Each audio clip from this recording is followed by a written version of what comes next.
सियासत इदारे के बारे में तो हर कोई जानता है और हमने सियासत इदारे के जरिए काफी सारे वीडियोस को आपके सामने भी रखा है। आज हम एक और वीडियो लेकर आए हैं। इसमें हम बात करेंगे एक ऐसे लड़के की जिनका नाम है सैयद मुश्ताक अहमद। इन्होंने सियासत मिल्लत फंड से स्कॉलरशिप हासिल कर आज याहू कंपनी में 4.2 लाख पर एनम कमा रहे हैं। मिल्लत फंड के बारे में अगर नहीं जानते तो हम आपको बता दें कि मिल्लत फंड एक ऐसी ऑर्गेनाइजेशन है जिसे सियासत दिल्ली ने ओपन किया है। ये ऑर्गेनाइजेशन इसलिए ओपन की ताकि हम हमारी कम्युनिटी के लड़कों को आगे ला सके। रंगनाथन मिश्रा कम्युनिटी रिपोर्ट के हिसाब से सिर्फ 3% मुस्लिम कम्युनिटी के स्टूडेंट्स ग्रेजुएट लेवल तक ही पहुंच पाते हैं। और जब इस डेटा को हम दूसरे कम्युनिटी या फिर रिलीजन से कंपेयर करते हैं तो our community is the lowest in all religion and caste. इसी के चलते सियासत ने सोचा कि क्यों ना एक ऐसी ऑर्गेनाइजेशन ओपन की जाए जिससे न कि सिर्फ मुसलमान बल्कि हर स्टूडेंट को आगे आने में मदद मिल सके। मिल्लत फंड उन लोगों की मदद करता है जिन्हें पढ़ने का जज्बा है लेकिन कुछ प्रॉब्लम की वजह से वो पढ़ नहीं पाते। मिल्लत फंड ने आज तक काफी सारे बच्चों को स्कॉलरशिप दी है। 2 से 5 हजार तक स्कॉलरशिप मिल्लत फंड में दी जाती है। But professional courses like civil services, IIT, AIEEE, MBBS यहाँ पर मिल्लत फंड 20,000 से 40,000 तक पर एनम स्कॉलरशिप देता है। सिर्फ इंग्लिश मीडियम ही नहीं बल्कि उर्दू मीडियम के स्टूडेंट्स को भी स्कॉलरशिप दी जाती है क्योंकि इनमें भी जज्बा है आगे आने का और हम एक तरह से मदद कर रहे हैं हमारे फॉर्म को आगे लाने की। मिल्लत फंड के बारे में बताने का हमारा ये मकसद है कि ये लड़का सैयद मुश्ताक अहमद जिन्होंने मिल्लत फंड से स्कॉलरशिप हासिल की लेकिन आज उन्होंने मिल्लत फंड में 20,000 रुपीज जमा किए हैं। ये बहुत बड़ी बात है दोस्तों।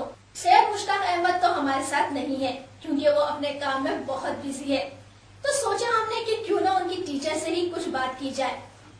आज हमारे साथ स्टूडियो में सैयद मुश्ताक अहमद की टीचर मौजूद है जिनका नाम है मसूद सुल्ताना। तो चलिए उन्हीं से बात करते हैं। अस्सलाम वालेकुम। वालेकुम सलाम रहमतुल्लाहि व बरकातुहू। आपका हमारे स्टूडियो में इस्तेमाल है। बहुत बहुत शुक्रिया।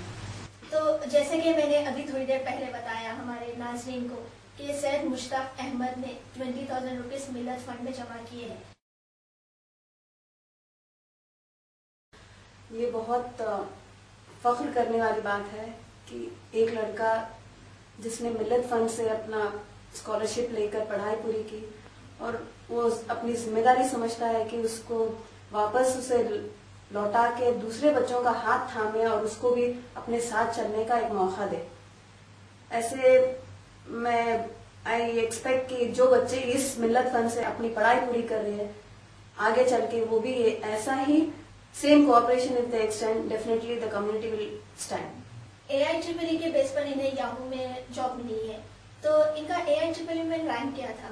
इंटर में तो माशाल्लाह 96% उन्होंने हासिल की थी। एमसेट में 98 रैंक आया था जी। और AIEEE में ऑल इंडिया 1662 आया था जी। स्टेट रैंक 502 आया था जी। तो इसके बाद इन्होंने Motilal Nehru national institute of technology Allahabad में ज्वाइन किया IT में। उसके बाद उन्होंने 4 साल वहाँ पे पढ़ाई कंप्लीट की। अब फिर याहू कंपनी जो बैंगलोर में बेस्ड हुई है वहाँ पे नौकरी कर रहे हैं जी। अल्लाह का शुक्र है जी। इनके वालिद क्या करते हैं? इनके वालिद है सैयद इकबाल अहमद जी, जो APS RTC में डिप्टी सुपरिटेंडेंट की हैसियत से रिटायर हुए हैं जी। तो ये आपको कभी पता चला था कि सैयद मुश्ताक अहमद की फाइनेंशियल जो प्रॉब्लम थी, बैकग्राउंड जो था वो काफी लो था जिसकी वजह से उन्हें स्कॉलरशिप हासिल करनी पड़ी ताकि अपनी पढ़ाई आगे जारी कर सके? ये बहुत ब्राइट स्टूडेंट था, हमें इससे बहुत उम्मीदें थी जी। पर we were just thinking about the financial assistance कोई इससे मिल जाएगा तो जरूर वो ऊपर आएगा। And however with his own capability without going for any coaching और ट्यूशंस एज सच ही हैज गेन्ड ये रैंक उन्होंने अपने बलबूते पे लेके आए हैं और उसके बाद उन्होंने NIT इलाहाबाद में ज्वाइन करके अभी फिर वक्त याहू में काम कर रहे हैं जी। तो इन्हें ये जॉब कैंपस सिलेक्शन में उनका सिलेक्शन हो गया था। अब 2009 जून में उन्होंने ज्वाइन किया है। अब 1 साल खत्म होने आया है जी।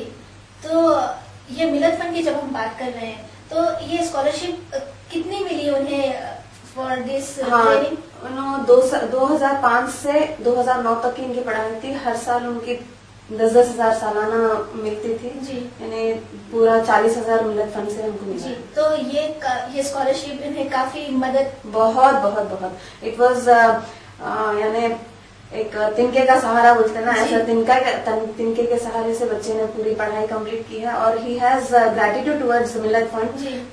इसी gratitude to express his gratitude उन्होंने आज ही has asked us to deposit 20,000 in Millat fund so that दूसरे बच्चे भी ऊपर आ सके। अब उनके अगर हम इनकम देखें, सैलरी देखें, तो he has just started, so his salary is not that much high, so he has given 20,000 in that. How you feeling के इतना सब होने के बाद फाइनेंशियल बैकग्राउंड भी ठीक नहीं है और उनके पापा भी रिटायर्ड हो गए, he is working in a school, इसके बाद भी उन्होंने अपने परिवार के बारे में नहीं सोचा, अपने घर बार के बारे में नहीं सोचा। उन्होंने सोचा कि जो मैंने लिया था मेरा फर्ज है कि मैं वापस कर दूं।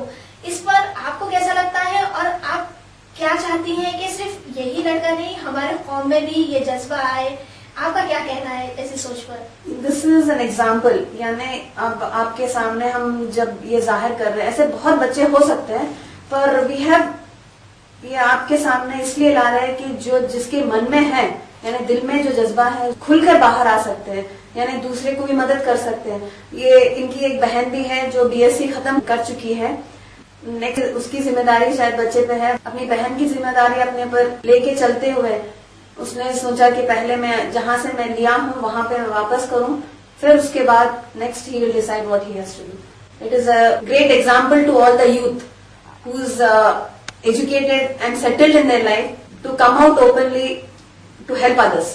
जी, जैसे कि आपने अभी उनकी बहन का जिक्र किया है, तो उनकी बहन ने भी स्कॉलरशिप लेकर ही अपनी एजुकेशन की है? जी नहीं, बच्ची का तो खैर बीएससी था, it was not a professional studies, तो उसको इतना जरूरत नहीं पड़ी थी, तो उसने पापा के जो पेंशन थे उसी से उन्होंने खत्म किया। जी, मैं एक बात कहना चाहूंगी सियासत ऑर्गेनाइजेशन की तरफ से कि अगर उनकी बहन भी ऐसा कोई कोर्स करना चाहती है तो we are surely going to help her in any way we can do it. तो नाज़रीन, आपने देखा कि कैसे एक लड़के ने जो मिल्लत फंड से स्कॉलरशिप हासिल कर अपनी एजुकेशन पूरी की और अपना फर्ज निभाते हुए अपनी सैलरी में से, जो कि ना कुछ ज्यादा ही है, बट 4.2 लाख अगर बात की जाए तो पर एनम के हिसाब से कुछ कमी होगी अगर हम मंथली लेंगे, लेकिन इसके बाद भी उन्होंने 20,000 रुपीज मिल्लत में दिए। ये एक एग्जाम्पल है आपके लिए, हमारे लिए और हम सबके लिए कि अगर एक ऐसा लड़का हमारी मदद, पूरे कौम की मदद कर सकता है तो फिर हम क्यों आगे नहीं आ रहे? हम अपनी कौम के होने के बाद भी अपनी कौम की मदद नहीं कर रहे। And we say we are Muslim but we are not playing the role of being a Muslim. हमें चाहिए कि हम अपनी कम्युनिटी को आगे बढ़ाएं। अगर हम आगे बढ़कर अपनी कम्युनिटी को बढ़ाएंगे नहीं तो मेरे ख्याल में शायद हम पीछे ही रह जाएंगे। और ये जो 3% की जो मैंने बात की है, जो ग्रेजुएशन लेवल तक आते हैं हमारी कम्युनिटी में, वो शायद हो सकता है कि मदद ना करने से 0.1% हो जाए। क्योंकि आजकल अगर हम देख रहे हैं हमारे siyaasat.com पर काफी सारे ऐसे वीडियोस भी आए हैं जिन पर आपने देखा है कि काफी सारे छोटे छोटे लड़के जिन्होंने एसएससी टॉपर की अगर बात की जाए तो वो भी एक मुस्लिम लड़का ही था। यानी हमारे लोगों में जज्बा है, टैलेंट है, बस अगर कमी है तो सिर्फ पैसों की।